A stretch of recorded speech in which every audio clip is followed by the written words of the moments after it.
ሰላም ጤና ይስጥልን ክቡራን የዩቲዩብ ቤተሰቦች፣ የሰዓቱን አጫጭር መረጃዎች እየቀርብ ያለው እስከ ፍጻሜው አብራችሁን ቆዩ።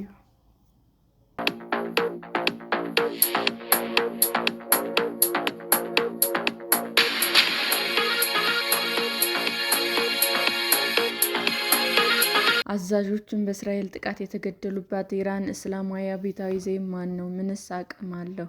እስራኤል በፈጸመችው ጥቃት በርካታ የሀገሪቱ ከፍተኛ ወታደራዊ አዛዦችና የኒውክሌር ሳይንቲስቶች መገደላቸውን ኢራን አረጋግጣለች።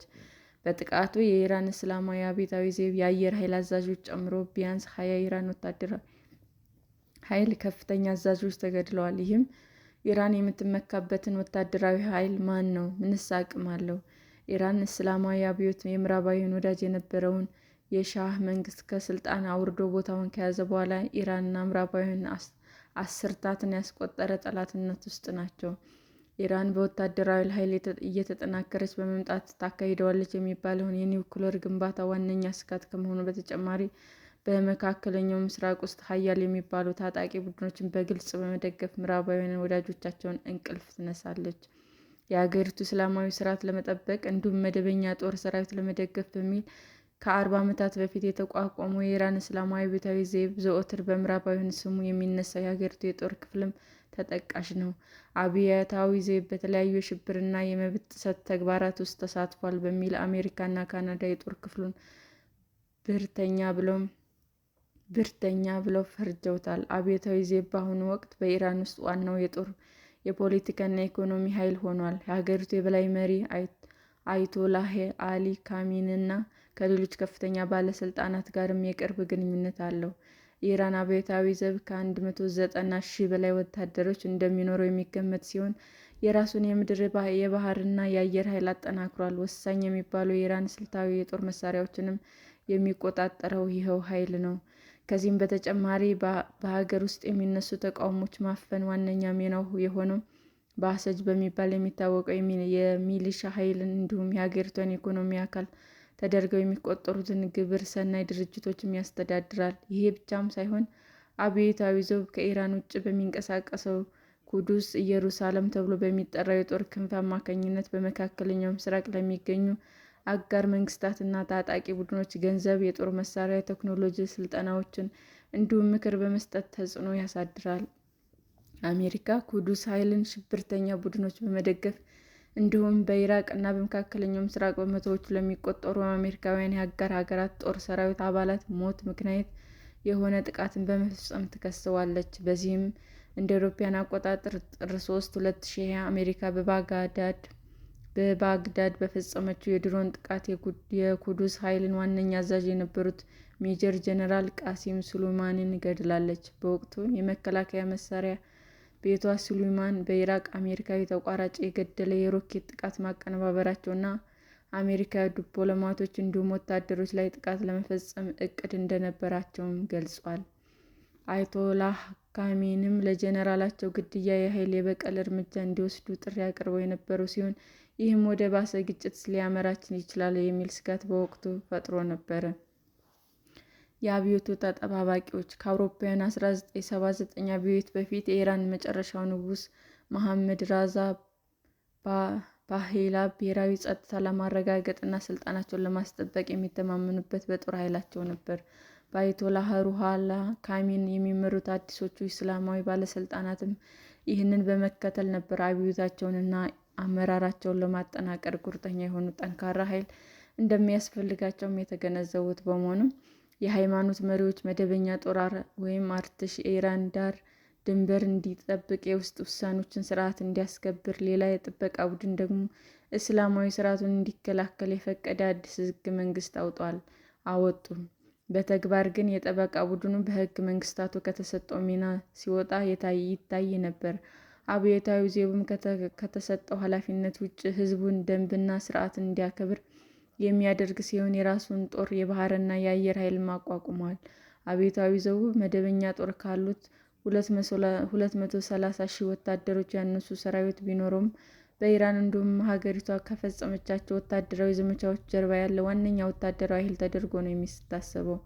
በእስራኤል ጥቃት የተገደሉት የአብዮታዊ ዘብ ዋና አዛዥ ሜጀር ጀነራል ሁሴን ሰላሚ እና ከፍተኛ መኮንኖች የሀገሪቱ የበላይ መሪን ሲያማክሩ ቆይተዋል።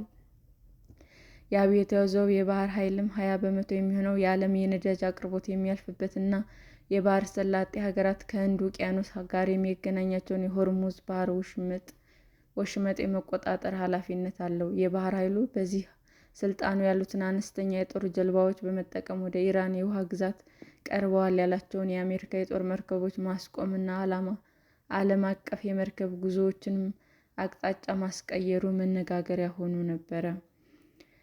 የውጊያ አውሮፕላኖችን በስሩ የሌሉት የአብዮታዊ ዘቡ አየር ኃይል ኢራን ያሏትን ሚሳኤሎችን የመቆጣጠር ኃላፊነት አለው። አሜሪካ እንደምትለው ኢራን የተጠናቀቁ አሊያም በመበልጸግ ላይ ያሉ ከ10 በላይ የባላስቲክ ሚሳኤል ስርዓቶች እንዲሁም በመቶዎች የሚቆጠሩ ሚሳኤሎች ክምችት ያላት ሲሆን በመካከለኛው ምስራቅ ትልቅ የባላስቲክ ሚሳኤል ኃይል ባለቤት ናት። አሁን እስራኤል በኢራን ውስጥ ያሉ የኒውክሌር ማዕከላትን፣ የሚሳኤል ማስወንጨፊያዎችና የአየር ጥቃት መከላከያ ስርዓቶች ላይ ፈጸምኩ ባለችው ጥቃት ምን ያህሎች እንደወደሙ የታወቀ ነገር የለም። ኢራን ከዚህ ቀደም በእስራኤል የተፈጸሙባትን ጥቃቶች ለመቀበል ከፍተኛ መጠን ያላቸው ድሮኖችን እንዲሁም ሚሳኤሎችን መጠቀሟ ይታወሳል።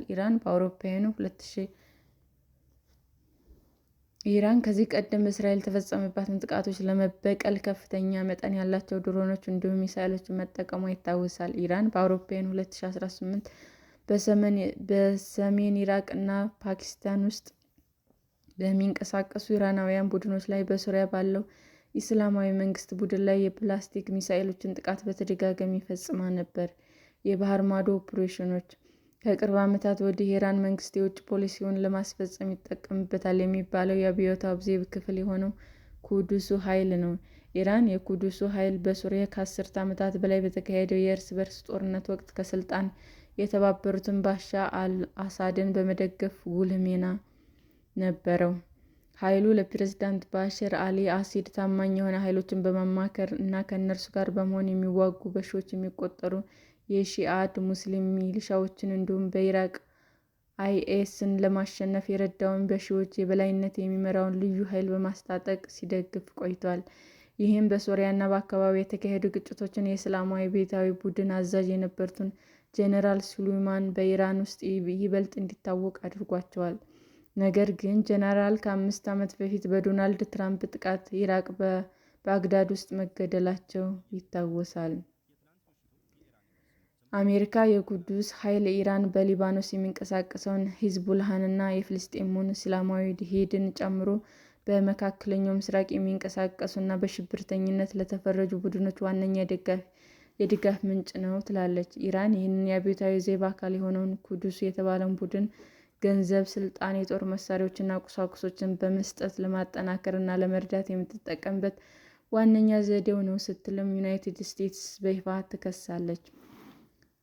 የኩዱስ ኃይል በቀጥታ አሊያም በሌሎች ተላላኪዎች አማካኝነት ከ7ቱ አህጉራት በ5ቱ የሽብር ጥቃት እንዲፈጽም በማሴር እና በመፈጸም አሜሪካ ሲከሰስ ቆይቷል። በአውሮፓውያኑ 2011 በጆርጅታውን በሚገኝ ምግብ ቤት ቦምብ በማፈንዳት አሜሪካ የሳውዲ አረቢያ አምባሳደርን ለመግደል በተያዘው ዕቅድ የኩዱስን ኃይል ተሳትፎ እንደነበረውም ተገልጿል።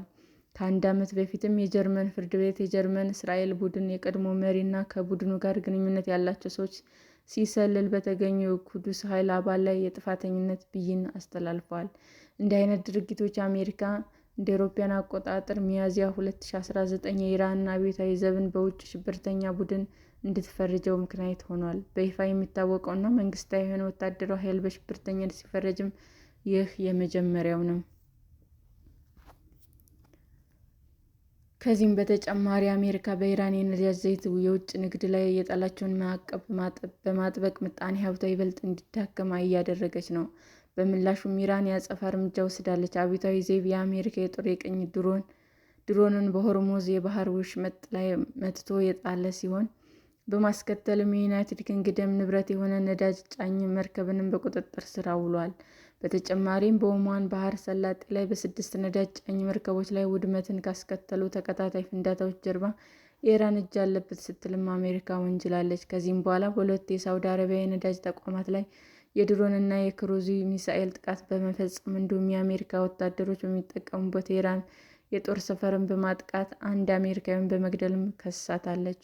ኢራን ግን ክሱን አስተባብላለች። የሮኬት ጥቃቱን ተከትሎም በአሜሪካና በኢራን መካከል የተፈጠረው ግጭት ተባብሶ ነበረ። ይህንንም ተከትሎ አሜሪካ የሮኬት ጥቃቱን ፈጽሞባታል ብላ ባመነችው እና በኢራን በሚደገፈው የኢራቅ ሚሊሻ ቡድን ካታይብ ሂዝቡላህ ጋር ግንኙነት አላቸው ባለቻቸው በኢራቅና በሱሪያ በሚገኙ 5 የጦር ሰፈሮች ላይ የአየር ድብደባ ፈጽማለች። በአየር ድብደባው ቢያንስ 25 ተዋጊ ሚሊሻዎች የተገደሉ ሲሆን ይህም በባግዳድ በሚገኘው የአሜሪካ ኤምባሲ አካባቢ ከፍተኛ ተቃውሞን አስነስቶ ነበር። ከቀናት በኋላ ደግሞ የአሜሪካ ድሮን በባግዳድ አየር ማረፊያ እየወጣ ባለ ተሽከርካሪ ላይ በተተኮሰባቸው ሚሳይሎች ጄኔራል ሱሌይማን እና የካታኢብ ሂዝቡላህ አዛዥ የነበሩት አቡ ማህዲ አሊ ሙሃንዲስን ጨምሮ በርካታ የሚሊሻ ቡድኑ መሪዎች ተገድለዋል። የምጣኔ ሀብት አቅም የኢራን አብዮታዊ ዘብ በሀገሪቱ የሲቪል ተቋማት ላይ ወሳኝ ድርሻ አለው።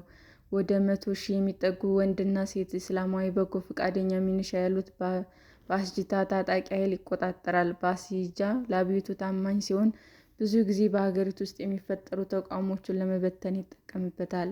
አብዮታዊ ዘብና ባስጂ በአውሮፓውያኑ 2009 አወዛጋቢ የነበረውን የቀድሞ ፕሬዝዳንት መሐመድ አህመድ ነዳጅን እንደገና መምረጥን ተከትሎ የተቀሰቀሰውን ተቃውሞ አስቁመዋል።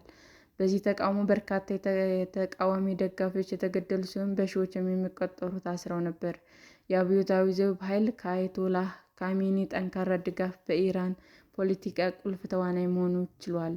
የአብዮታዊ ዘብ መኮንኖችም በመንግስት ምክር ቤት እና በሌሎች ተቋማት ላይ ወሳኝ ቦታዎች ይዘዋል። የአብዮት ዘብ መኮንኖችም በተደጋጋሚ የመንግስት ፖሊሲዎችን ይተቻሉ። የቀድሞ ዋና ኮማንዶ ሜጀር ጀነራል መሐመድ አሊ ጃፈር ኢራን በ2015 ከዓለም ሀያላን ሀገር ካደረገችው የኒውክለር ስምምነት ጋር በተያያዘ ፕሬዝዳንት ሐሰን ሩሃኒ የቀረቡ ሀሳቦችን በግልጽ ይቃወሙ ነበር። በኢራን ወታደራዊና ፖለቲካዊ መድረኮች ላይ ጉልህ ሚና ያለው አብዮታዊ ዘቡ የሀገሪቱን ምጣኔ ሀብትና